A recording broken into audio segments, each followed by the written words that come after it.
On the Toriko helicopter, Toriko and Tom discuss the gourmet match. It seems that Match has now managed to eliminate all illegal ingredients. Livebearer has taken responsibility for managing order in the casino. After a conversation, Toriko skydives to a certain area and bids farewell to Tom. President Ichiros walks alone in a cave, facing the entire Bishokukai group, from head chef to sous chefs. The eldest among them, Doors, introduces himself as the executive head chef and asks Ichiros about his intentions. Ichiros smiles and states that he just wants to talk to one person, the boss. A white monkey comes forward, introducing itself as Bile and expressing the desire for Ichiros to taste its appetizer. The sous chefs immediately unleash their techniques to restrain Ichiros, with assistant head chef Kuramoto explaining that some of the younger chefs have become stronger and want to test their abilities on him due to the significant evolution of their gourmet cells.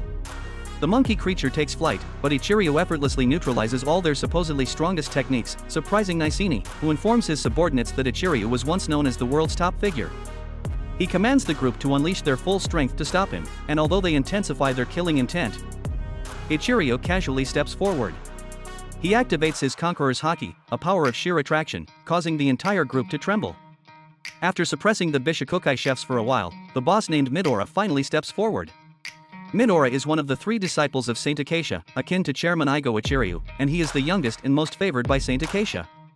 Ichiros desires to enjoy God alongside Midora, but Midora immediately refuses, stating that he will take God for himself and keep it exclusively. Despite the potential outbreak of war, Midora asserts that once he finishes speaking, Ichiros should leave, and if he stays, he will be killed. Ichiros declares that this will be their final conversation, emphasizing that he still sees Midora as a younger brother. He warns that if God appears, he won't show mercy. After Ichiro's response, Midora vanishes. Returning home, Ichiros indulges in hundreds of dishes. Setsuno criticizes Midora for being foolish to reject Ichiro's conditions. Ichiros believes that in the future, only the 4 heavenly kings might share a table and savor such worldly delicacies. Setsuno observes Ichiros eating voraciously, suspecting his intention to awaken all the gourmet cells in his body, indicating the situation is becoming increasingly serious. At the Gourmet Hotel, after a long break from work, Komatsu was about to receive a scolding from the manager. However, seeing the positive reaction of customers to the dish he just prepared, the manager hesitates and decides to go elsewhere. Meanwhile, Toriko is alone in a forest, preparing equipment to search for clues about the 6th ingredient. Unbeknownst to him, someone lurks behind. Toriko enters the skill garden forest, discovering colorful crystal flowers, paper lotus flowers, and a large tree known as the lacquer tree, with resin harder than premium cement. While investigating, a skill garden craftsman warns Toriko to speak quietly, or else it will arrive. It turns out to be the devil plant horse, hungry and agitated. Toriko uses flying fork and flying knife, but it evades swiftly, even faster than an angry bear. After catching his breath, Toriko remembers the lacquer tree, uses the flying fork on it, and the resin immobilizes the unfortunate horse. Toriko delivers a thunderous punch, rendering the creature unconscious. The craftsmen thank Toriko, as the horse prevented them from working. The mysterious observer revealed as Mochi, a sushi fortune teller, greets Toriko. Then Toriko goes to Mochi's restaurant to enjoy some sushi. He informs Mochi that he is searching for the 6th ingredient of Ichiros but is unaware of its location. Despite Coco's attempts at prediction, they are unable to obtain any conclusive results. Mochi believes that all they need is a strong belief in life. While Mochi philosophizes, Toriko devours hundreds of sushi dishes. Toriko's 6th training ingredient is located in the Lost Forest. Mochi, upon hearing this, screams, causing a tremor in the sky. He deems it a significant prophecy, emphasizing the need to gather sufficient ingredients. The next day, Komatsu is called in to assist Toriko. To save on fuel costs, the pilot has Komatsu jump down. Luckily, the seat is equipped with an automatic parachute, preventing potential disaster. Toriko quickly goes out to welcome Komatsu. He introduces the place where they are standing as the 2nd landscape garden. This garden is specifically dedicated to researching ingredients from the ocean. Inside, it resembles a miniature ecosystem with various marine species, as they are nurtured in an extremely ideal environment, enhancing their flavors compared to naturally raised counterparts. Toriko and Komatsu sit in a sea turtle boat, diving underwater to a renowned underwater restaurant serving premium seafood. They choose seats by the glass window to enjoy both their meal and the scenic beauty of the ocean. Toriko orders the restaurant's 2 best-selling dishes, slow-cooked beef with potatoes and oyster chowder pasta. The beef is tender, paired with creamy potatoes, and the pasta is immersed in a rich oyster sauce. To finish, they indulge in a refreshing glass of plum Elan soda. After the meal, Toriko reveals that he is searching for an ingredient in the Lost Forest. As the world's largest forest with an unknown ingredient location, Toriko sought the guidance of sushi fortune teller Mochi. Mochi explains that by gathering the right ingredients for a feng shui sushi roll, it will guide Toriko to his destination like a compass. Meanwhile, member of the IGO organization suddenly approached Toriko to reveal shocking news: the stew pond, renowned as the treasure of the gourmet world, has been frozen. If the freezing condition persists and the temperature continues to drop, the survival of fish species in the pond will be threatened. Due to the severity of the issue, all members of the 4 Heavenly Kings have been summoned, and it has been a while since the brothers gathered. This place is an ideal habitat for penguin chicks, so it really like here. Toriko quickly sensed the aroma of seaweed emanating from below the water, and the pond seemed like a high-class hot pot in nature. Toriko came here to catch a freshwater fish and Rin quickly followed in Komatsu. She didn't seem to care much. The desired fish not only has an extremely delicious taste but also possesses a luxurious and elegant appearance, resembling royalty, hence being called the madam of all fish in the world. At this point, Coco began using his precognitive abilities to determine the location of madam fish. He discovered an ice hole used for fishing in front, and Coco immediately dropped the bait down. However, the success rate of catching the madam fish is only 40%. Nearby, Sani used his thousands of hair strands to sense the smallest vibrations at the bottom of the lake, while Zebra did the same by releasing sound waves. Komatsu didn't rush to catch madam fish because he had to take care of the penguin chick. On this side, before fishing, Toriko had to consume a block of cold ice to cool down in the summer heat, tasting like a high-class hot pot. However, during the recent times of fishing all morning, they only caught a few ugly fish that no one knew the species of. It seems like madam fish also sensed the danger, so it dove deep under the lake bottom and hid carefully. The worst part is that Sani kept catching some weird-looking fish, and he even body-shamed them disgustingly. At this moment, Toriko smelled a faint aroma, and then the eyes of the other 3 Heavenly Kings quickly focused on Komatsu. It turns out that a madam fish had taken his bait. The 4 Heavenly Kings beside him enthusiastically cheered to encourage Komatsu. After a few minutes of struggling with the fishing rod, Komatsu finally succeeded in catching a grade 83 madam fish. Suddenly, an eagle swooped down from nowhere trying to snatch the fish, but luckily for the eagle's meat wasn't tasty. The 4 Heavenly Kings only chased it away instead of harming it. After finding the madam fish, Toriko and Komatsu continue to the Firewater Island to search for ingredients to make sushi. The fish on the island borrow the alcohol to drown their sorrows and often forget the way back home because the surrounding seas are made up of various types of extremely strong alcoholic beverages. The boat quickly arrived at the Firewater Island, also known as the Drunken Kingdom, alongside the Champagne Island and the Cocktail Island, where various types of mixed drinks are found. After bidding farewell to the boat captain, Toriko and Komatsu set foot on the island to find the world's best rice vinegar, known as the king of all vinegars. It is made from a high-quality alcohol yeast on the island. Both are eager to taste it because the place has a high-grade alcohol waterfall, causing the animals here to be intoxicated every day, paying no attention to hunting. Toriko immediately took a sip of the delicious-smelling alcohol, which only had 40 degrees, making it suitable for anyone to drink. Then, they found a stream of shining golden beer, a tree full of French fries to be enjoyed with beer, making it all delicious.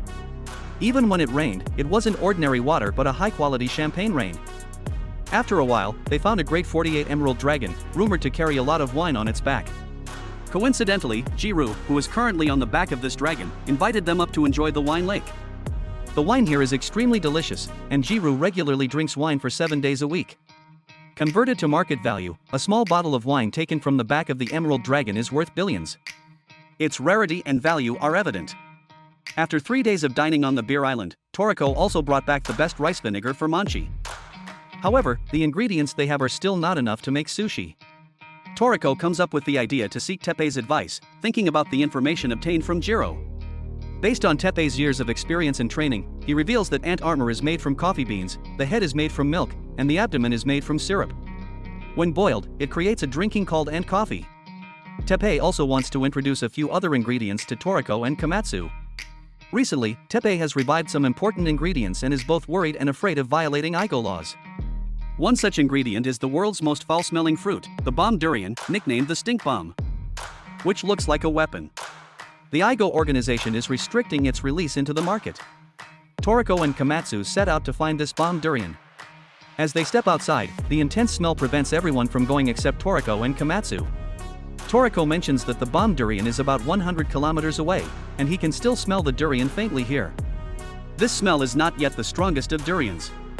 When the fruit ripens and falls to the ground, it releases a foul stench worldwide. People say that plants within 100 kilometers wither, and fish that smell it float to the surface and die. Despite the odor, it is considered the most delicious fruit globally, so its taste should not be judged solely by its smell. Komatsu wonders how Toriko, with a nose 10 times more sensitive than normal, can remain so calm. Little does he know that Toriko is also trying to maintain the image of a professional gourmet hunter, while a chef like Komatsu should understand him.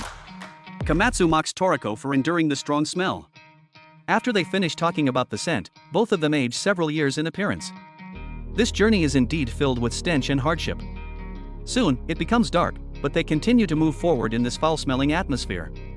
The smell becomes increasingly strong, and finally, they reach the bomb durian. The faces of the two men upon seeing the durian tree were truly comical. As the ripe durian was about to fall, their clothes instantly disintegrated due to its smell. Both of them stared blankly in the final moments, and never before has a journey to find food been this difficult. The stench permeates so strongly that even people far away can smell it, not to mention that Toriko and Komatsu are right there. Sani, with an air of arrogance, took a step forward, smelled the odor, and immediately fainted. The two young men in this place lay unconscious, looking clueless. Toriko woke up, mumbled something nonsensical, and promptly fainted again. After a month of struggling, both of them conquered the foul smell of the durian. As they entered the restaurant, everyone ran away. Sani walked in and fainted immediately due to the stench. Komatsu and Toriko were overjoyed, tears streaming down their faces because they no longer had that horrifying smell on them. The solution to neutralize the durian smell was to eat it. Even Terry, the loyal wolf, had to keep his distance from Toriko for quite some time due to the odor of the durian.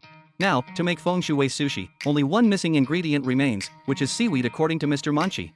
Toriko has no information about seaweed, but thanks to Terry, they can rely on its scent to determine. This is where Toriko used to live, and he has an old friend here. On the nearby mountain, a handsome man introduces himself as a member of the Gourmet Knights and apologizes for mistaking Toriko as an intruder. Takemaro also comes out to welcome Toriko, and Toriko notices that Takemaro has become more refined and mature through the challenging battles they have experienced. The leader of the Gourmet Knights is also Toriko's old close friend, Imaru. Imaru greets Toriko and Komatsu. On the way to the Gourmet Knights' residence, the members introduce themselves. Rimaru from the Blue Sky group, Yukimaru from the same group, Kajimaru with a scarred face from the Hidden Lead group, and Tsukimaru from the Milky Way group. Toriko praises the group for being all handsome men, then goes to pat Yukimaru on the shoulder, feeling he is too thin. Imaru scolds Toriko, stating that they have experience with proper eating habits.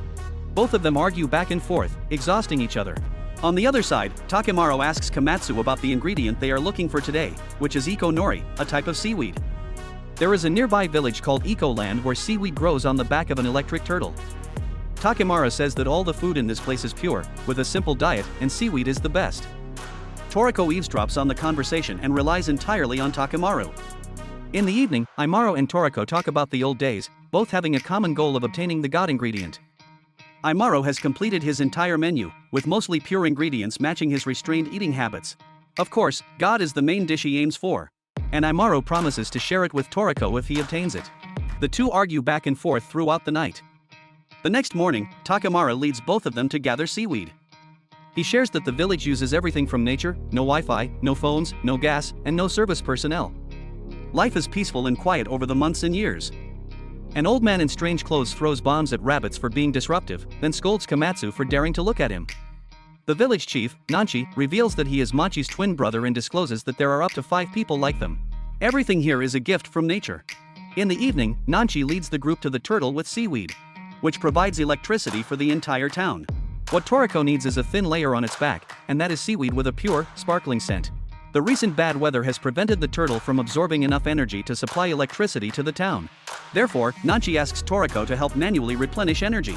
Toriko, with his strength, completes this physically demanding task. As soon as he finishes, he breathes heavily, and the villagers, along with a herd of energy turtles, come over to welcome Toriko. Working tirelessly from night to morning, Toriko has obtained tons of seaweed. They express their gratitude and then return to Mochi's sushi shop with many ingredients they have diligently searched for. As for the durian bomb, it needs to be placed in a bag because the fruit is so putrid that the smell can't be tolerated. Quickly, a makeshift arena is set up, and Mochi prepares the ritual and performs the cooking process by wrestling with the ingredients. This is Mochi's way of expressing gratitude and love for the ingredients. The more intense the struggle, the more he values the food. After 3 days and nights of wrestling in the arena, Mochi completes a gigantic feng shui sushi, which will guide Toriko and Komatsu to the lost forest. The length of this sushi roll is supposed to reach thousands of meters, and its top has touched the 9th layer of clouds. At this point, the feng shui sushi starts shaking violently as if it's about to collapse. Indeed, right after that, the gigantic sushi roll falls to the ground, creating a powerful shockwave. The exact location where it fell is the path leading to the lost forest. Toriko just needs to eat this sushi roll, and he will reach his destination. The ingredients used to make the sushi are all top-notch, and Toriko eagerly indulges in the delicious meal. Although the sushi is delicious, the surrounding animals dare not approach because it still retains the scent of durian. Toriko continues to enjoy the meal slowly. After eating half of the sushi roll, Toriko sees the lost forest. It is the largest forest in the world, covering a total area of 30 million square kilometers. Toriko's goal is the bubble fruit, an ingredient that no gourmet hunter has ever found. At this moment, a ninja youth attempts to steal a piece of Toriko's sushi. After being discovered, he immediately runs away. Seeing this, Toriko quickly chases after the thief. While chasing the thief, Toriko unintentionally discovers a mysterious restaurant hidden in the forest, specializing in serving hard-to-find ingredients. However, when he reaches to open the door to enter, the restaurant suddenly disappears in front of the two, and a moment later, it reappears. A voice reminds them to bow and show respect before they can enter. It turns out that the owner of the restaurant is Chef Kairu, ranked 15th among the top 100 chefs. Kairu designed her restaurant deep in the lost forest to protect the ingredients from outsiders. The restaurant is constructed from invisible wood in the gourmet world. It disappears when it senses unfamiliar approaches to protect itself. But then Toriko discovers that the thief who stole his sushi is an employee of the restaurant. The thief explains that he only took a small piece because someone else had stolen the entire sushi roll before. However, Kairu still asks him to apologize to everyone. After entering, Toriko saw the guest who had previously helped him enter the restaurant, an old man with no hair wearing a red traditional costume. Since the person was busy eating, Toriko didn't want to disturb and ordered his food first. Chef Kairu personally brought a bottle of sake extracted from seaweed, but Toriko, not knowing how to drink it properly, accidentally made the wine fly away. It turns out that the cuisine of the restaurant is very unique, and each dish has a different way of eating. Even the smallest mistake can lead to failure. For example, this super small tomato dish will break if the customer uses too much force. Here is a bowl of glowing rice, and if not eaten quickly, the rice grains will transform and become inedible. So, the lunch for the two ended without being able to eat anything. Now they understand why this restaurant cannot thrive in crowded places. If customers come in, order food, and cannot eat it, the restaurant closes. However, the old man continues to enjoy the dishes. After finishing his meal, he introduces himself as Chin, Kairu's master, the owner of Shorin Temple, and one of the gourmet living legends. Chin is a person with both power and money, with no hair, but he looks genuinely cool in Komatsu's eyes. Komatsu, knowing Chin's reputation, wants to become his disciple. Toriko asks Chin about information regarding the bubble fruit, and Chin laughs, calling the two to follow him. As they leave, Kairu thanks them for coming and invites them to return to enjoy more dishes next time. Chin asks Kairu about an old lady named Chio, and he learns that she hasn't returned. It's said that she is a top 5 chef. Chin promises to return to taste the dishes that Chio cooks next time. Chio, the first head chef of the disappearing cuisine restaurant, is also known as the genius Chio. Each of her knives is worth 100 million, and she has been recognized as a culinary genius equivalent to Setsuno, ranking 5th among the top chefs. Komatsu recalls the upcoming cooking competition and wonders how his friend is doing now. Chin reveals that Chio disappeared without reason, and since then, chefs around the world have disappeared to an alarming extent. Chio used to be the head manager at Shorin Temple and was Chin's traveling companion. After a while, Chin asks both of them to look down at their feet and sees a massive hole. Chin is the one who created this black hole and eats Toriko's sushi. Chin instructs them to observe the surroundings with sincere and respectful eyes because only then can they see where they want to go. Both bow sincerely, and a Shorin Temple appears in front of them. It turns out that you have to be sincere in whatever you do. Just as they were about to step up, various traps appeared inside the Shorin Temple, attacking Komatsu and Toriko. Chin tells them to trust and respect because the wood used to make this temple is not ordinary, it not only turns invisible but also attacks those with disrespectful behavior. Inside the temple, the fire is spreading wildly due to the disrespectful attitudes of Toriko and Komatsu. Toriko rushes to extinguish the fire, but as soon as it's done, the fire flares up again. Chin approaches, prays, and then conjures a giant spoon, putting the flame in his hand and extinguishing it. Without mastering the culinary rituals, touching the bubble fruit is almost impossible. The challenge outside was difficult, and inside, it's full of Komatsu's cries of frustration. Toriko used flying fork techniques to assist Komatsu, but the challenges continue. Rocks and wooden stakes continuously fall from the sky, and Toriko and Komatsu keep dodging.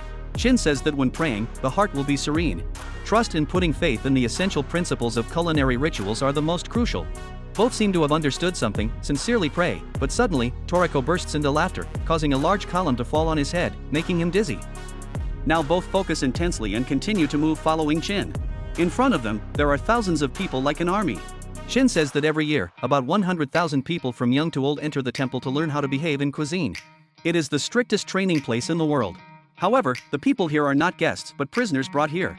If they complete the tasks, they will be free, but most prisoners give up and escape.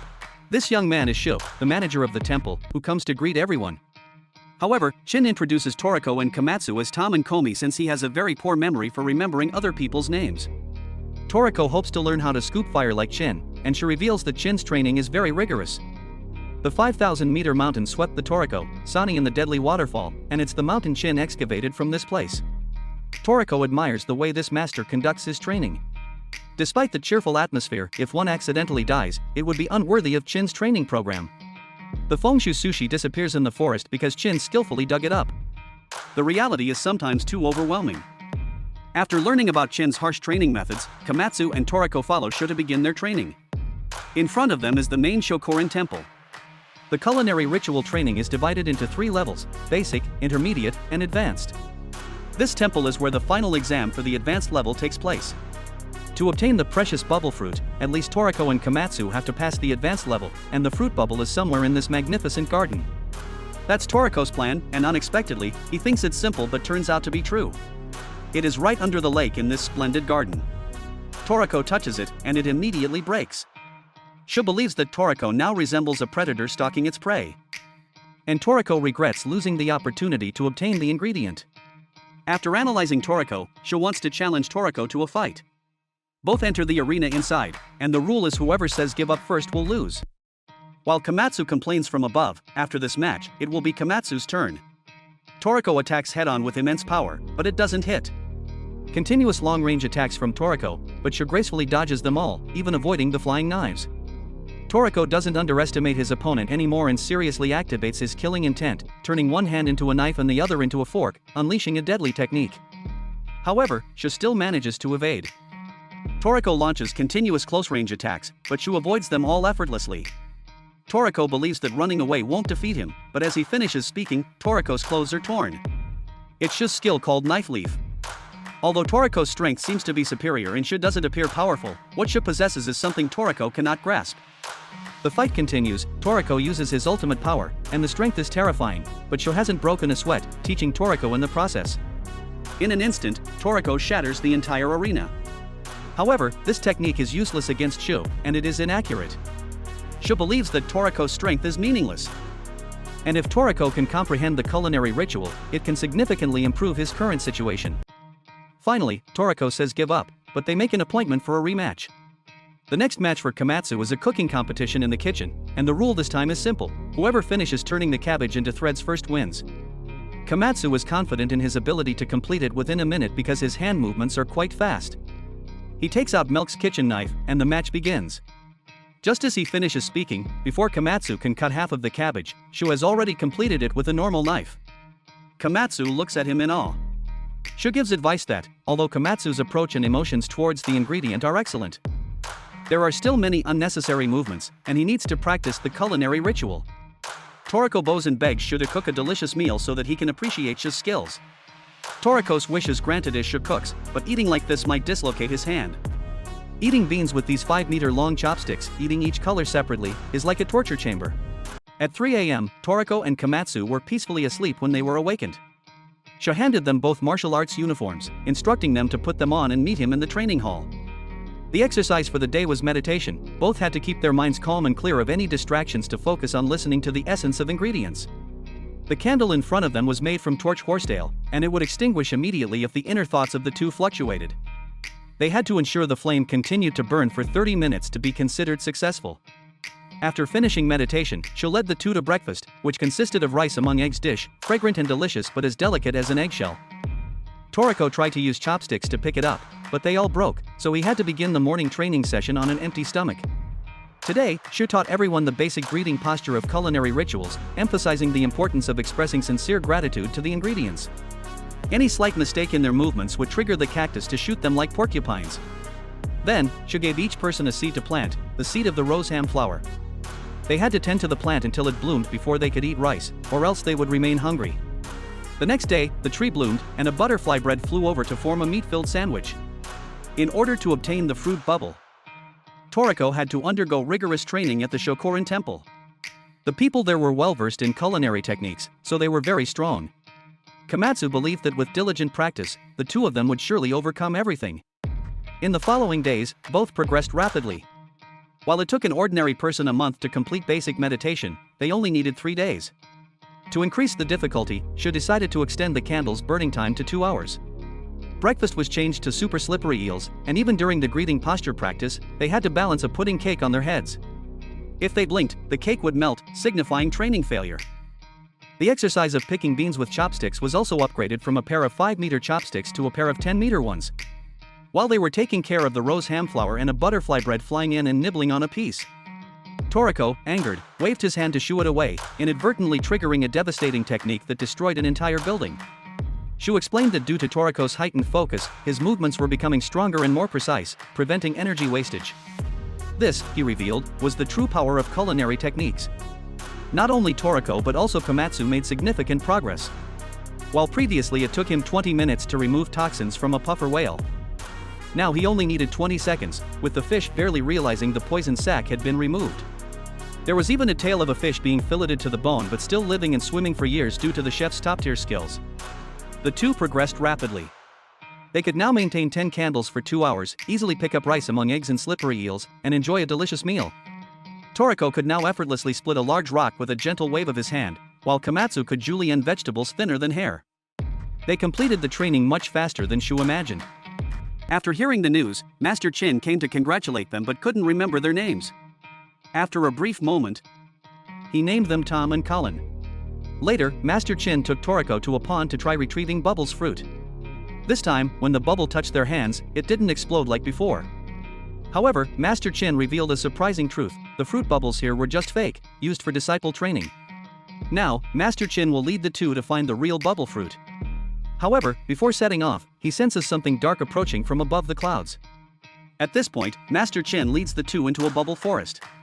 The bubble fruit is an extremely timid ingredient, so only one of them will accompany him inside, and Toriko is chosen to pick the bubble fruit while Komatsu waits outside. Master Chin says that if Toriko can show extreme gratitude, he will obtain the bubble fruit and also learn the secret of food's end, a powerful technique that only a few can master. Then, Toriko begins to follow Master Chin into the bubble forest. They walk tirelessly on the endless path until their feet start to ache, yet nothing is in sight ahead. It's only then that Master Chin returns and tells him that the journey ahead is still long. Somewhere in the sky, a creature carrying the breath of darkness is approaching the Shorin temple. On this side, the journey continues. Toriko feels like he's been here for a week already. Master Chin reveals that Imaru once obtained the bubble fruit. Not wanting to lose to his friend, Toriko is forced to push forward with all his might. Toriko wonders why Master Chin is still energetic after such a long walk.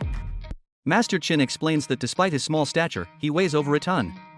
Through the technique Food's End, he can store countless amounts of food inside his body to provide energy when needed. At this moment, the Shorin temple suddenly disappears, as it has detected unknown intruders. Only an old lady's scream shatters the defensive state of the temple, revealing her identity as Chio, the 5th-ranked chef in the world, who mysteriously disappeared half a year ago. Accompanying her is a giant green-skinned monster and a young man dressed in white, surprising everyone as the young man turns out to be Otaki, Komatsu's old friend.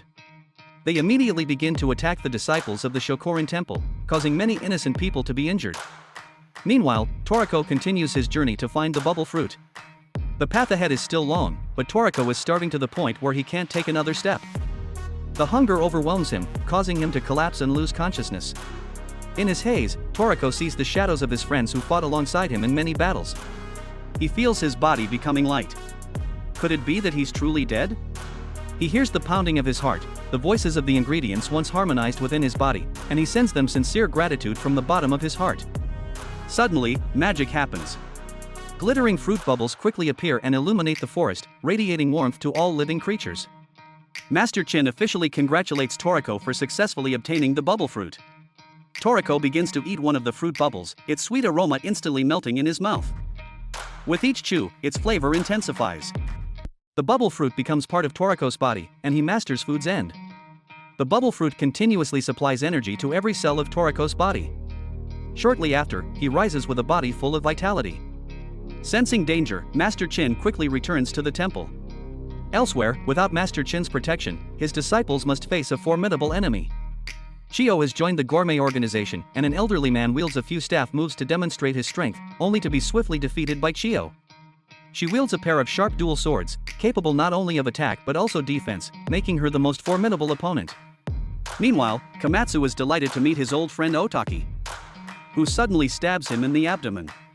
Sho, on the other hand, is knocked away by the giant green golem due to its overwhelming strength. The situation is now extremely dire. As Master Chin rushes back at the fastest speed, Toriko sits eating fruit bubbles to store energy, his strength reaching new heights. As for Komatsu, after being stabbed unexpectedly, he surprisingly doesn't bleed. It turns out that Otaki's weapon is a resurrection knife, a tool prohibited from use in the gourmet world. Otaki reveals that he has joined the gourmet organization and realizes that absolute power, not money or ingredients, is what controls this world. In the moment of deepest despair, Master Chin returns. Seeing his disciples defeated by Chiyo and the gourmet organization, he is filled with righteous anger. He releases a ton of energy reserves stored within his body to transform into a giant. Fearing their opponent is too powerful and the battle will affect those below, Master Chin and Chiyo take to the sky for a decisive showdown. With sufficient energy replenished, Toriko quickly appears with long, sleek blue hair even more luxurious than Sani's. Chiyo is terrified when Toriko masters food's end in a short time. Taking advantage of this, Master Chin uses 2 giant spoons to seal off space and trap her. Below, the green golem appears.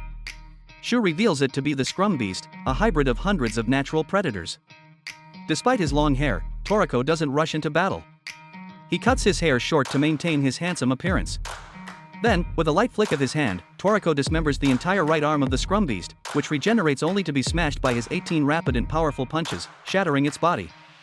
At this moment, the pair of spoons in the sky is opened, but the result is not as expected. Master Chin is defeated by Chiyo in the decisive battle. Seeing this, Toriko is enraged and wants to seek revenge, but Master Chin reminds him to stay calm, not to let emotions override reason. Before Master Chin can finish speaking, Chiyo launches her decisive move to end him. Sensing the danger posed by Chiyo's dual swords, Toriko realizes that a direct hit from them could be fatal. He immediately retreats, creating distance from his opponent. Toriko then unleashes knife leg technique, but Chiyo manages to block it with her dual swords. Seeing Chiyo rapidly closing in, Toriko is forced to use his fork armor to confront her sharp dual swords head-on. The clash of weapons results in a surprising outcome. Chiyo's dual swords shatter into pieces within moments. It turns out that the swords she wielded were fake, while the one she holds in her hand is her true weapon. At this moment, a gigantic creature suddenly appears in the sky. It's the Gourmet Corp's tyrannical shark, atop which is a white and red trimmed GT robot. Toriko senses that this is the most powerful GT robot he has ever seen, and their enemies decide to retreat, boarding the tyrannical shark to return to their base. Before leaving, they challenge Toriko to a future duel in the gourmet world. As the tyrannical shark disappears, Shu reveals that it is one of the most powerful beasts controlled by the Gourmet Corp, a formidable force under the Bishikukai's command. The GT robot said that the boss is very angry because Chiyo was injured while fighting against Master Chin and still insisted on fighting Toriko. Toriko also realized that the name controlling the new generation GT robot is Star June. Komatsu, overwhelmed with emotions, recalls fond memories with Otaki. Toriko suspects that Otaki might have been injected with gourmet cells and instructs Komatsu to wake him up as they are close friends. Komatsu wondered why Chiyo joined the Bishikukai. Master Chin, lying exhausted on the other side, also said he would explain it clearly to everyone, but now he was very cold. Suddenly, a mysterious figure emerges, wielding 2 swords, none other than Kairu, the proprietor of Disappearing Cuisine. Seeing that Master Chin was severely injured, she decided to use the forbidden technique, the resurrection knife, gently performing minor surgery on his wounds. After a while of treatment, it was done. Toriko brought many fruit bubbles for Master Chin to eat for recovery, and his wounds healed immediately. Kairu explained that the resurrection knife is made from various species of animals with cell regeneration abilities, but her skills are limited to healing wounds. Komatsu recalled that Otaki had also used this technique, and the rapid recovery of the wound left him with no sensation. Because Igo feared that this technique would disrupt the food chain, it was strictly prohibited. Despite its potency, it cannot resurrect the dead, as Master Chin revealed that attempting to revive the deceased was the reason Chiyo joined the Bishikukai. If the thin outer layer of the fruit bubble is peeled off, the flavor will be much better, which is Chiyo's favorite dish. During the battle with Master Chin, Chiyo also revealed something. She sought the 8th ingredient in Acacia's full-course menu to resurrect her deceased son, and the one who told her was none other than Midora. He told Chiyo that gratitude is meaningless in this world. Despite her son's death, Chiyo still harbors deep resentment, and she directs all her anger towards Master Chin. Acacia sealed 7 ingredients in the full-course menu, but the 8th ingredient is not something Acacia intended to keep hidden for himself. Surely, God is not the only ingredient that the Bishokokai is seeking. This information needs to be quickly relayed to IGO. In the gourmet world, at IGO's secret facility where ingredients are researched and processed, the 0th biotope, Giman remains emotionless, indifferent to Love's conversation. Yosaku and Milk the First are also present. Everyone enters the dining room, where 20 members, each possessing tremendous strength, have gathered, invited by the IGO chairman. They all sit down to eat together. The woman with pink hair is Gourmet Literary Master Melisma, also known as the Gourmet Living Legend.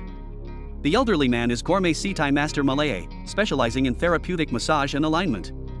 Next to him is Ultimate Pot Artisan Kirebo, Gourmet Mountain Bandit Goblin Ramon, Gourmet Magician Manon.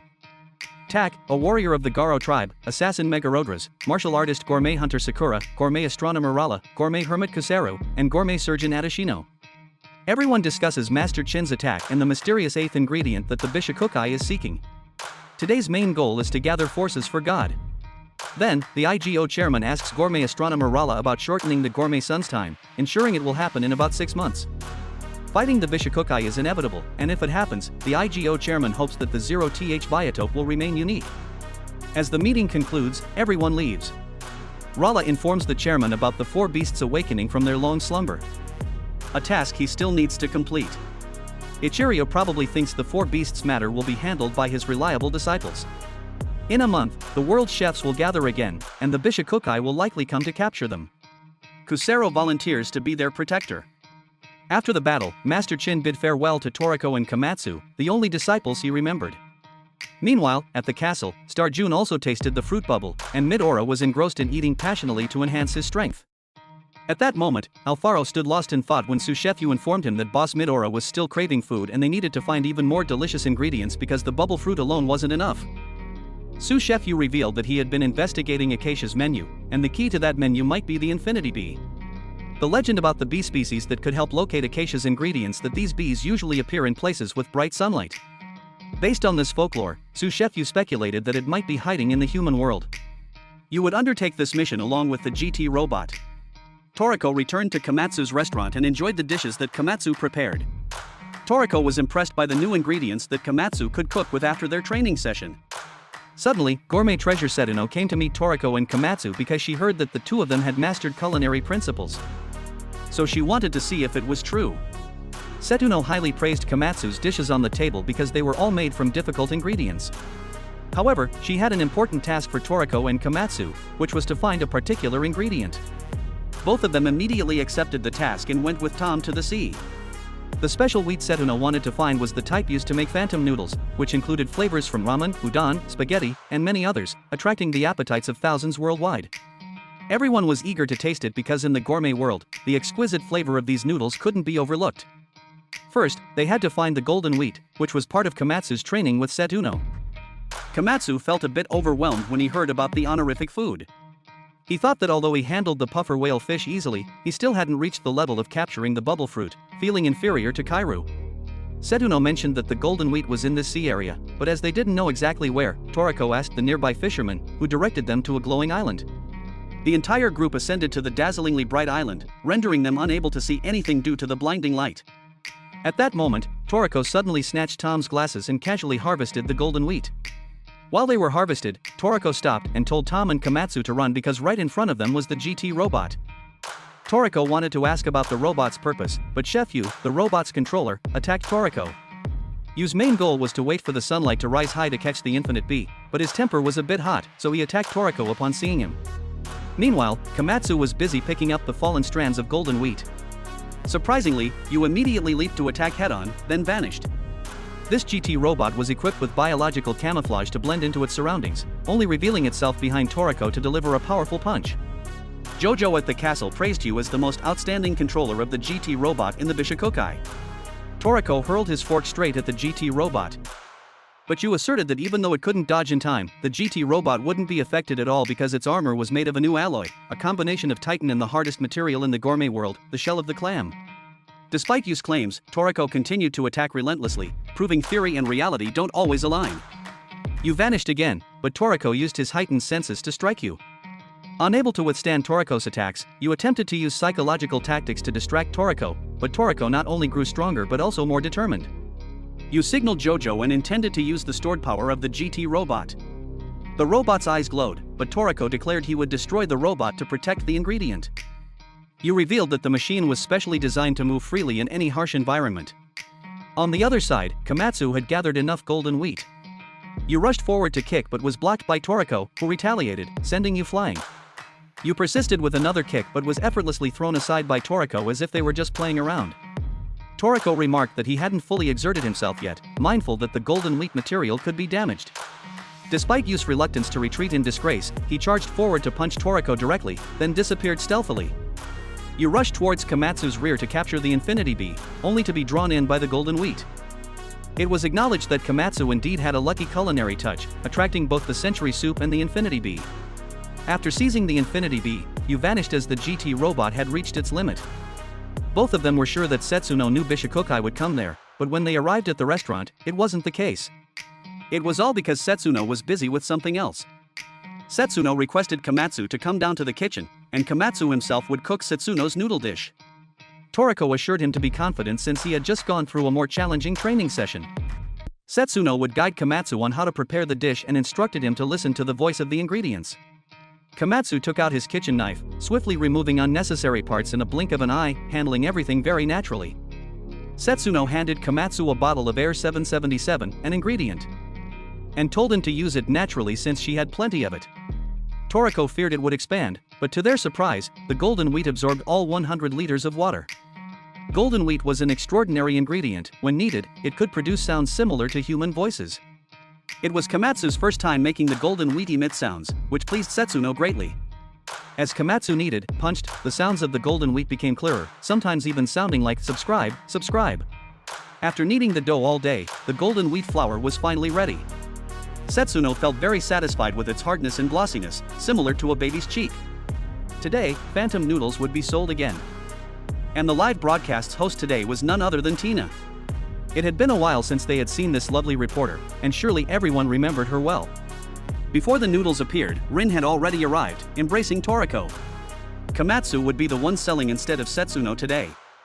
Phantom noodles could transform into various types of noodles depending on the cooking method.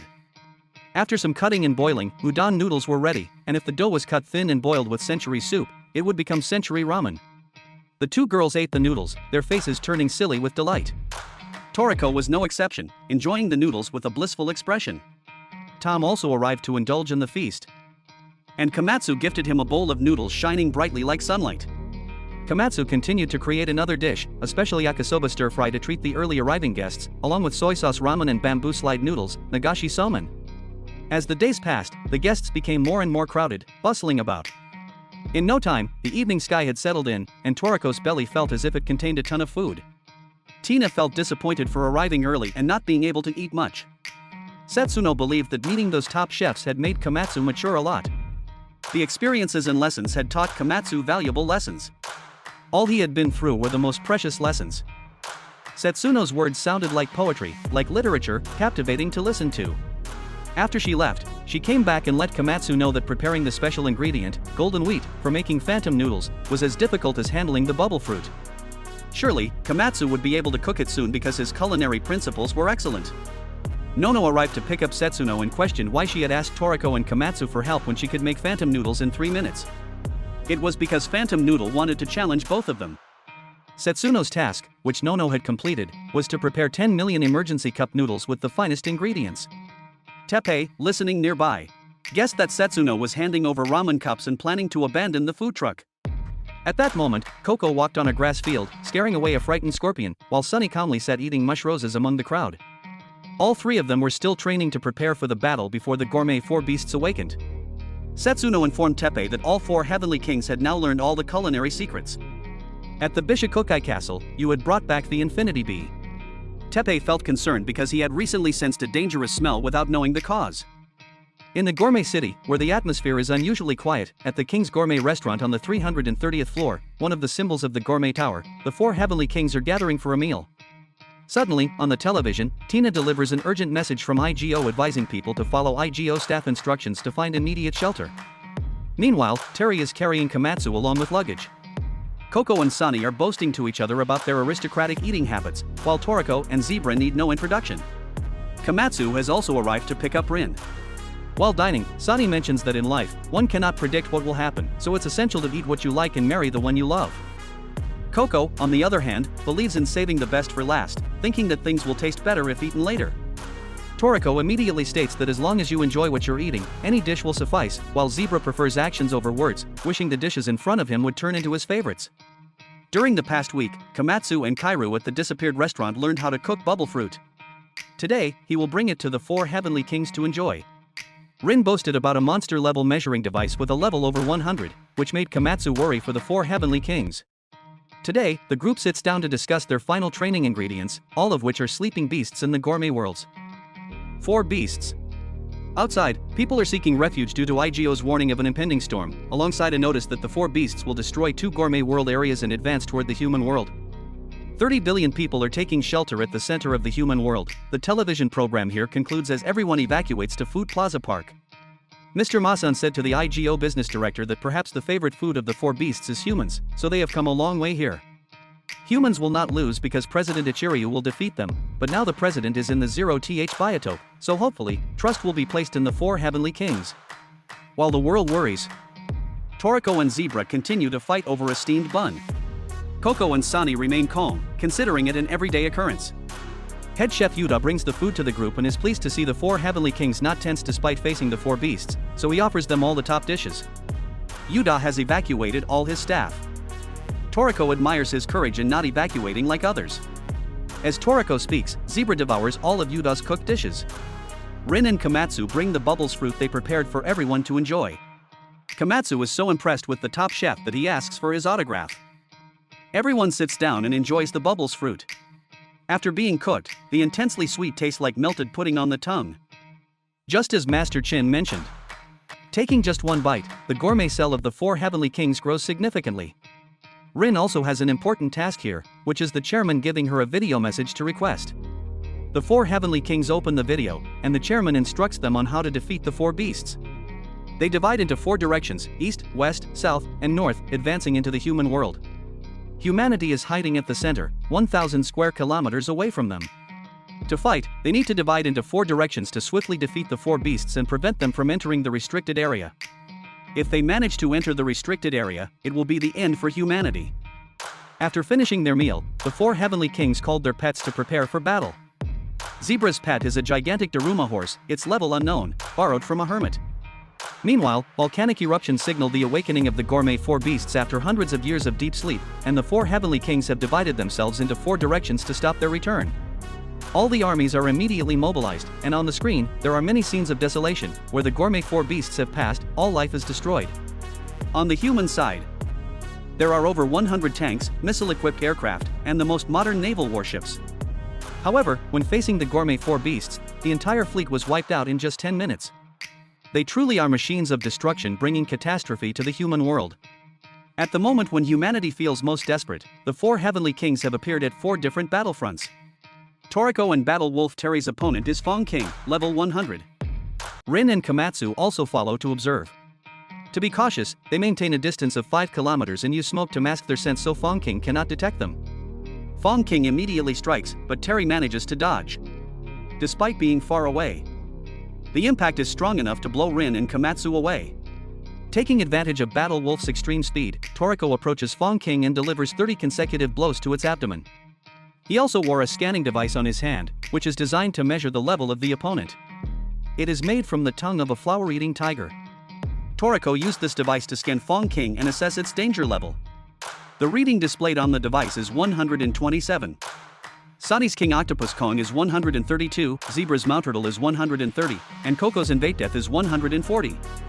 Among them, Invade Death is the creature with the most antibodies in the gourmet four beasts, so it is not afraid of Coco's poison. Coco is greatly suppressed by Invade Death. Moreover, Invade Death's shell is extremely tough, and even Coco's poison sword cannot harm it. Sunny's opponent, King Octopus Kong, is both strong and resilient, possessing infinite endurance, a quality in which Sunny is vastly inferior. Mount Turtle possesses fiery breath that incinerates everything, and when facing Zebra's destructive sound waves, it is equally matched. At this moment, all of humanity is watching the battle on the screen, the confrontation between the 4 heavenly kings and the gourmet 4 beasts. Fong King continuously absorbs Toriko's attacks, becoming more ferocious with each strike. King Octopus Kong on this side is also formidable, growing numerous suction cups. Despite Sunny's attempt to restrain it, it throws him far away. Mount Turtle, on the other hand, unleashes increasingly powerful shots, catching Zebra off guard. Invade Death enlarges its head and fires a barrage of toxic projectiles at Coco and Kiss. It bombards the sky with so many poisonous bullets that both Kiss and Coco are hit and fall. The situation worsens, causing the people to fall silent in worry. Some even collapse, but Tina still believes in the 4 heavenly kings. Fong King's attacks are blocked by Toriko, while Zebra remains unaffected. These blows do nothing to him. Sunny worries about his hair being damaged in the battle with the ugly octopus. Although Invade Death is formidable, Coco is a master of toxins. When the 4 heavenly kings are seen unharmed, the people cheer up again. The emotional changes happen too quickly.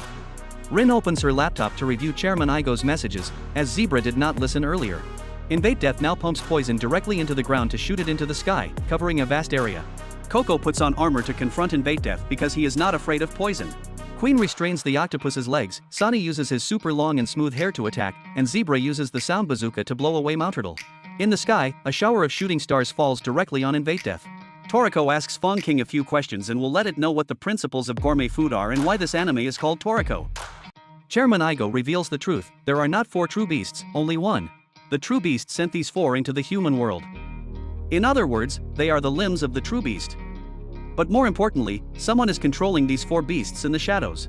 The people now cheer for the 4 heavenly kings. Teppei looks at the monitor but senses something underground. Fong King roars angrily. Toriko tells Terry to stay aside while he fights Fong King alone. Toriko rushes forward with a flying sword technique. But Fong King, with its fast speed, evades. Toriko then concentrates his strength, creating thousands of forks and gathering them into one giant fork, which he thrusts forward. In the sky, Fong King, unable to evade in time, is knocked down. Coco has now created a bow of arrogance and fights Invade Death with toxins. He shoots toxic arrows into its body, creating a new toxin called the virus toxin, which breaks down the antibodies of creatures with many antibodies like this one. Coco's hand creates a poisonous spear, and he throws it straight at Invade Death, making it stand still. Sunny believes that the octopus's many tentacles cannot compare to his beautiful hair. He uses his hair strands to tightly bind the octopus, then employs his devilish hair to practice boxing. Finally, he delivers a devastating blow that the octopus cannot defend against, sending it flying sideways for meters. Zebra then says Mount Turtle is just a slow, small turtle. He rushes forward and delivers a sonic punch to the turtle's face. Putting this turtle in a pot to stew with vegetables would make a fantastic soup. That way, Zebra could eat 10 of them in one go without any problem. Zebra then determined to defeat this turtle to have a delicious meal. Rin then relayed the message to the 4 heavenly kings and said that there is only one beast, which is the final message from Chairman Igo. The 4 beasts then jumped up and burrowed underground. Zebra immediately used sound waves to search for them and found that they were fleeing, so he rode his horse to chase after them. The leader of the 4 beasts, its roots, had grown strong underground and formed large creatures over many centuries. In the past, President Ichiros alone would handle it, but now he hopes the 4 heavenly kings will unite to defeat it. At this moment, the monster is changing its plan to enter the center of the human world. People in the evacuation area are ecstatic about the 4 heavenly kings' absolute victory, but after observing the TV screen, they notice something abnormal. Underneath the submarine, something suddenly appears and blocks it. They are roots creeping all over underground. Terry is accelerating to take everyone to where the monster is hiding. Coco uses electric waves, Sunny uses connection abilities, and Zebra and his horse are following their own sound waves. In the city, the tree roots have emerged from the ground and are attacking central buildings. The city is deserted, and the monster freely destroys the buildings in delight. After wreaking havoc for a while, the monster emerges from the ground, revealing its true form. In the gourmet city, the people are stunned by its appearance. It continues to ravage the city as if nothing happened. Terry, Toriko, and Komatsu are rushing at full speed to reach the monster. People in the city are evacuating in panic. Mr. Zong appears out of nowhere and stops Tina, asking why they are panicking like this. He's really clueless, the situation is critical, people are running away, and he's here asking questions. The monster destroys all the skyscrapers and grows more tentacles to capture the remaining people. It senses the aura of the 4 heavenly kings behind it. Teppei below uses trees to protect the collapsing buildings. Below ground, the 4 beasts gathered with their master, who absorbed all the nutrients from them. The four heavenly kings, observing from a distance, noticed that after being satiated, the monster became even larger and more powerful, spewing a kind of foam into the sky, creating a green rain.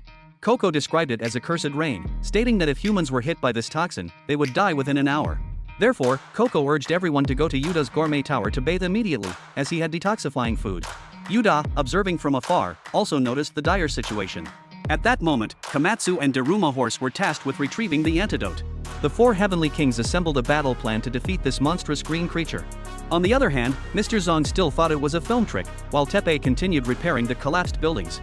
Toriko couldn't detect any scent emitted by the monster. Zebra heard its normal breathing and heartbeat. Coco observed that its electric waves were not chaotic, and there was no sign of imminent death on its body. Sunny, unimpressed, criticized the ugly monster. Before everyone could prepare, Zebra ran to inform them. Coco acknowledged his actions, recognizing the need to send a message to millions of people in the area. Zebra's threatening messages were indeed effective.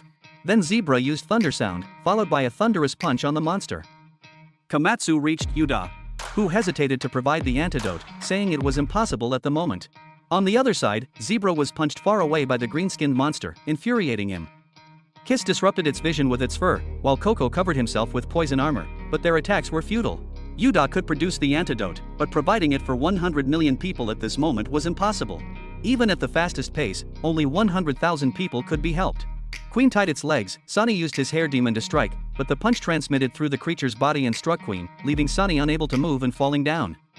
Toriko below used continuous punches, but the resilient monster remained unaffected.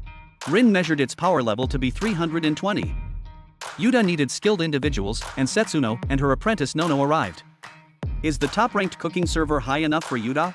Now the level of the monster has not stopped at 320 but has risen to 350. Seeing the national treasures arrive, Mr. Yuda was delighted, but he believed that several more chefs were still needed. The head chef of the Disappear restaurant, Kairu, had also arrived, along with the top underground world chef, Livebearer. The top 4 Damala Sky 13 from Damala's curry restaurant, Lulubu, the head chef and owner of the 7-star traditional Japanese restaurant, Sarara Mama, ranked 31st as the head chef of Snack Bar, and Sumayer. The cafeteria manager at Nacom Gourmet School, all came. All the world's top chefs had gathered. The person inviting them was Johannes from Igo, a cool and dangerous guy with black glasses. Outside, the 4 heavenly kings had been knocked down in all directions. Rin saw the situation was not good, so he sprayed smoke to conceal everyone. Toriko advised Rin to stay away from this place because normal people would dissolve due to this green rain. Teppei summoned plants to help them cover from the rain and temporarily escape the monster's sight. Teppei revealed that the toxicity of this rain was very strong, and the longer it lasted, the weaker the 4 heavenly kings would become. He discovered that Rin's mist could weaken the curse rain's density. Teppei told her to stand in a high place and spray mist to reduce the toxicity in the rainwater. After Rin left, Teppei revealed to everyone his suspicion that someone had secretly incited the 4 beasts to rise and destroy the world. Inside the top restaurant, Yuda revealed that the antidote was mochi, a traditional Japanese rice cake made from glutinous rice. Based on the principle of opposing colors, the mochi had to be purple to neutralize the toxicity of the green rain. However, with limited time, everyone feared they couldn't make enough antidote for 100 million people. Moreover, mochi had to be made from special ingredients, meaning any slight mistake in the preparation would ruin it, something only world-class chefs could handle. Even if everyone tried their best, they could only save a maximum of 50 million people. At this point, when the rain began to show signs of stopping, Rin was on the roof of a high-rise building using mist spraying devices to limit the rain. On the other hand, the monster was too powerful. Even though the 4 heavenly kings continuously attacked it, it could still knock everyone down one by one. On this side, after hearing that only 50 million people could be saved, Komatsu asked everyone for a chance. He was determined to find the simplest way to make a purple mochi even an ordinary chef could do. Livebearer also called his friend Thailand, the 19th ranked chef in the world, whom nobody understands about poison as he does. After thorough discussion, the chefs decided to give Komatsu 10 minutes to come up with the simplest way to make purple mochi. They provided Komatsu with a quiet space to be creative. In the kitchen, Komatsu was dealing with the most critical ingredient for making the purple mochi, which was the color-changing glutinous rice. He had to mix different colored rice to balance them and achieve a perfect purple color. Any minor mistake could lead to the rice losing its color and the experiment failing. Meanwhile, the city residents received a message from the Igo organization. Thailand revealed the truth about the curse rain. Those touched by the rain would ascend to heaven within an hour. At first, Zong was clueless and didn't believe it, but after hearing that Thailand was an expert in cooking poisonous dishes, Zong and his gang became serious and concerned. Thailand instructed everyone on acupressure methods to slow down the toxin's development in the body and prolong life. 3 minutes had passed for Komatsu, and as he remained silent, people outside grew worried. Kairu, who had witnessed Komatsu's cooking technique and learning ability, believed Komatsu would not disappoint. Facing difficult circumstances, he would progress quickly. Outside, the four heavenly kings continued to be pummeled by the monster. If they weren't all-powerful hunters, they would have been defeated long ago. At this moment, Komatsu had only 1 minute left. Everyone thought he had failed, so they prepared to follow the initial plan. However, Komatsu emerged with a bag of purple mochi in hand, proving himself. Everyone in the room quickly summoned the chefs, all of whom had to obey Komatsu's orders. The Igo organization gathered all the chefs worldwide, totaling over 100,000, in a short time. Now everyone was working together to save the world. Komatsu then instructed everyone on how to make purple mochi. First, they had to soak the color-changing rice in water and salt. After soaking, the rice was steamed for 30 seconds. Then ground into flour after steaming. A little sesame oil was added, and finally, the mixture was kneaded into round shapes, resulting in deliciously soft mochi. Komatsu took only 3 minutes to make this mochi. Actually, the sesame oil wasn't necessary, but it enhanced the flavor of the mochi, making the antidote taste better. Everyone was horrified to find the four heavenly kings incapacitated, with Zebra barely able to breathe. The poison from the green rain had weakened them immensely. Suddenly, Toriko remembered Godfather saying that when the four beasts were heavily injured, their meat would taste as delicious as the finest fruits and vegetables. It turned out the meat of this monster was indeed delicious. Everyone tried their best to defeat it and then cook it. The monster, hearing this, unleashed a wave of destruction energy toward everyone, but Zebra protected them with his sound armor. When the monster attempted another attack, Terry kicked into its mouth. The pet force was tasked with dealing with the monster to buy time, while the four heavenly kings prepared to perform a technique Godfather had taught them. The condition for using this technique was for the four of them to reach an extreme hunger state. If successful, they would generate a special energy of the top predator in the gourmet food chain. On this side, the monster had its one arm and one leg broken by Queen, but quickly behind its back. Hundreds of giant tentacles regenerated. The monster used these tentacles to grab Terry and threw him to the ground, brutally beating him, causing Terry severe injuries. Coco's Emperor Crow and Sunny's Queen were also quickly defeated by the monster, losing their ability to fight. Suddenly, something unexpectedly started shining. It turned out that the four heavenly kings had successfully created gourmet energy. The monster immediately rushed forward, but the scenery around suddenly changed. The monster found itself on the dining table of the four hungry demon kings, and in gourmet culture, delicious food should be shared. The gourmet energy had awakened, turning into a mouth and entering the body of the monster, starting to bite and swallow everything inside it. When it was full, it emerged outside again, even devouring the newly grown arm of the monster. The four heavenly kings stood watching with great joy. Gourmet beasts were just food for gourmet energy. Inside the body of the monster, everything was about to be eaten up. Despite all its efforts, it couldn't escape. As the mouth kept eating, the monster quickly shrank until it was tiny. When the sun shone through the clouds, only 2 small orange pieces of meat remained, and the monster had been defeated. Elsewhere, Tepe discovered a mysterious figure in a black cloak, suspecting him to be the mastermind behind the awakening of the four beasts.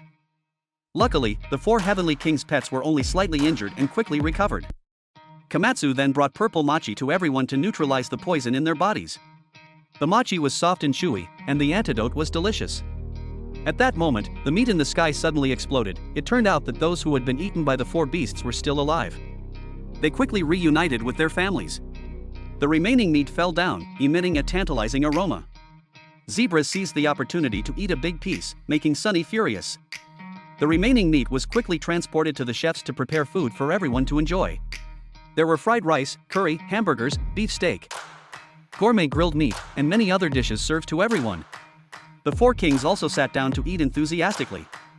Zebra even called for more delicious dishes to be brought up. Finally, humanity was saved, and everyone enjoyed a satisfying meal of gourmet meat. In the four kings' assembly, there were still 2 people eating, so Komatsu had to stay behind to serve Toriko and Zebra. Tepe, in a daze, encountered a nightmare and gasped for breath as he woke up on a recovery bed. He was in the laboratory of a 4-armed girl named Pukin, with the Sicea medical town having rescued Tepe. Pukin provided Tepe with hazelnuts, butter, and calorie-rich bananas, all foods meant for recovery. Later, Pukin informed Tepe that the mystery person who scared him was her master, Mohayan Sheishai, a Sicea possessing the world's strongest technique, also one of the gourmet national treasures like Ms. Setsuno. Therefore, it was possible that he was the one who revived the four beasts. After talking with Tepe for a while, Pukin noticed that Tepe's scar was getting bigger. In the gourmet city, people were still eating and discussing the group's victory. Zebra was still not full and kept demanding more food from Komatsu. There was an abundance of food on the table, and Zebra's greed knew no bounds. Yuta and Setsuno praised Komatsu's cooking skills, noting that besides hearing the voice of ingredients, what made Komatsu outstanding was his affection for them. Setsuno wanted to introduce him to the G7, but Yuta believed Komatsu was already among the top-ranked chefs. While they were enjoying themselves, Toriko pondered about the words of the GT robot, promising to meet him at the cooking festival. While accompanying everyone to find the ingredients assigned by Chiryu, Toriko felt his strength increase significantly with each battle. Everyone looked up at the endless starry sky and thanked Komatsu wholeheartedly. In the gourmet world at Snow Mountain Hill, Ichiro's president learned of the defeat of the four beasts by the four heavenly kings, but the real enemy had not yet revealed himself. In the president's hand was a unique kitchen knife made by Milk I, emitting a dangerous golden light. However, the Ichiro president stated that he would only use this knife to make salad, seemingly making light of the situation. Toriko and Terry went off to train again, when suddenly a monster appeared, the guardian of the mountain Toriko was training on. Luckily, its meat was delicious, so Toriko had to focus his strength, using a powerful punch to send it flying thousands of miles and shattering the mountain. Its meat was as tasty as Wagyu beef but incredibly tough. Toriko looked at Terry and recalled the time with Rin, where she tried to measure Terry's level with her device but got an error. It couldn't be determined because the maximum level the device could measure was level 999. Indeed, Toriko's beloved pet had to be that strong to be worthy. Johannes arrived with luggage to Toriko's location and handed him a message from Igo. They wanted the four heavenly kings to provide some ingredients for the cooking festival, which was to be held on Cooking Island, where all the chefs would gather.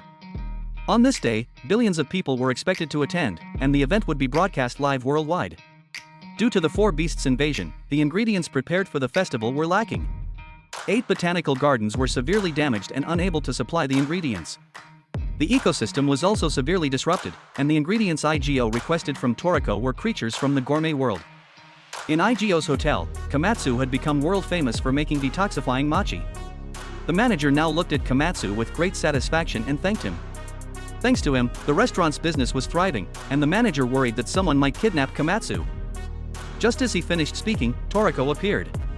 Outside the G7 members' hall, Kit and Peinomi. They came to inform Komatsu that he had made it to the top 88 of the world chef rankings and was eligible to participate in the cooking festival. Toriko and Komatsu set out to find new ingredients for the festival. This was the first place they came to catch Galala crocodiles, but this time, the area was much more dangerous as it was filled with gourmet world creatures. Komatsu felt worried about whether he could perform well at the cooking festival. Although his cooking skills were improving, he still lacked confidence. While pondering, Toriko was suddenly attacked, prompting him to retaliate with a flying knife. It turned out to be Takamaru and Imaro greeting them. Both revealed they were helping clean up the remnants of seeds scattered by the four beasts. Now, they would accompany Toriko and Komatsu. Komatsu felt that the place was quite peaceful, mainly because all the creatures in the area had been eaten by the four beasts. Komatsu was curious about the seeds scattered by the four beasts. Imaro then asked Komatsu if he knew about thorny fruits. These fruits had sharp thorns that stuck to animal fur, germinating when embedded. The four beasts brought many here, and although Toriko knew, he kept quiet, thinking they could resolve it easily. Apart from their duty to nature, Imaro and Takamaru came because they heard the four heavenly kings were searching for festival ingredients, and Takamaru wanted to accompany Toriko. Sani and Queen arrived at the Death Falls. Due to the four beasts' attack, the mountains here were destroyed, preventing them from obtaining fish oil. Sani couldn't push back the waterfalls before, but now, he had changed, becoming even more handsome and stronger. Sani sensed someone had been following him for a while. It was the fried food chef, Oil King Wabutora, also known as the Culinary Genius Oil. He came here for fish oil, known for its flavor and popularity. Sani offered to explore together. Meanwhile, Coco dressed up and went to the casino where he met Match. Coco was tasked with finding ingredients at the casino, but Match refused to cooperate with Igo, so there was no obligation to supply food for the festival. Knowing this, Coco came to gamble and bet on food. The Toriko gang continued steadily but hadn't encountered anything strange yet. Toriko smelled the scent of metanol, a chemical used to enhance the sweetness of fruits, which was currently underground. Just as they finished speaking, flesh-eating flowers emerged from the ground, and they were creatures from the gourmet world, not just one but 3. Toriko tried to block them with Forkamore, but they easily pierced through and attacked Komatsu. Toriko used his flying knife to chop them down, while Takamaru also attacked, but the flowers didn't die, instead, more of them appeared. This is why they were dubbed gourmet demons. After Toriko cut down one, roots emerged from the ground. Imaro believed they had to destroy them at the root, otherwise, they would regrow and attack again. Toriko decided to confront them alone and entrusted Komatsu's safety to Takemaru and Imaro. Toriko unleashed 50 nail punches, creating a fierce shockwave.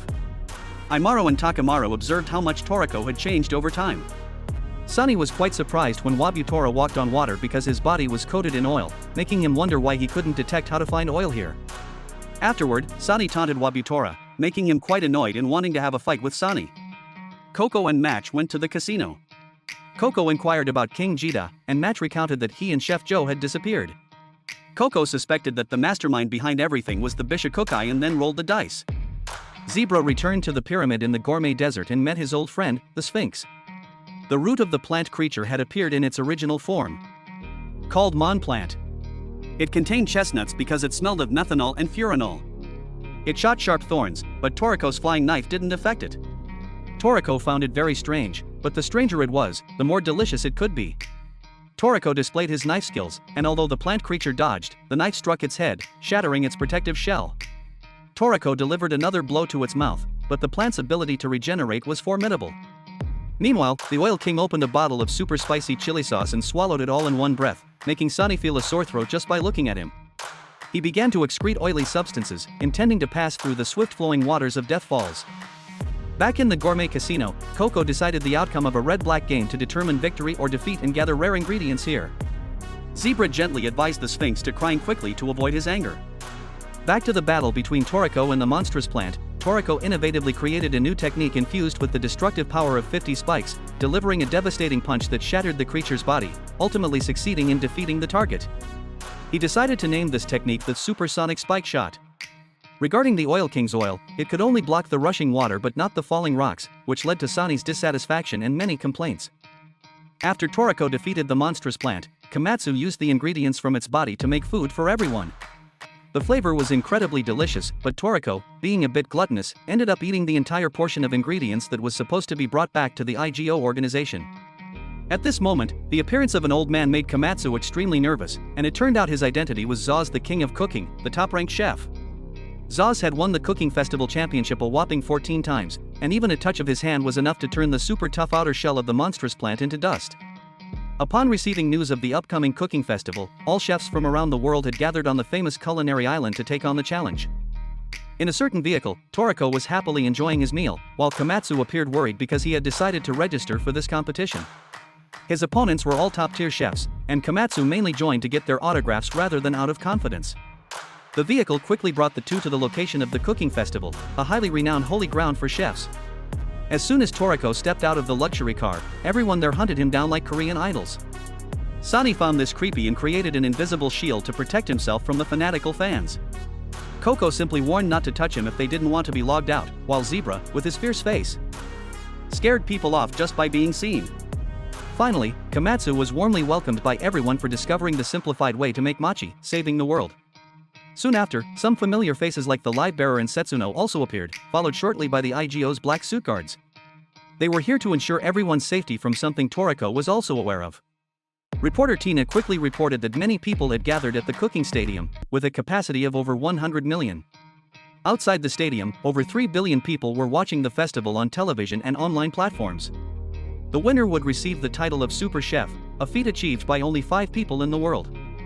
Zebra didn't care much about that, he was only concerned about filling his stomach. Meanwhile, in the stands, Uncle Zon was extremely annoyed sitting on a cheap folding chair. At this moment, the host with the microphone declared the official opening of the 50th Cooking Festival.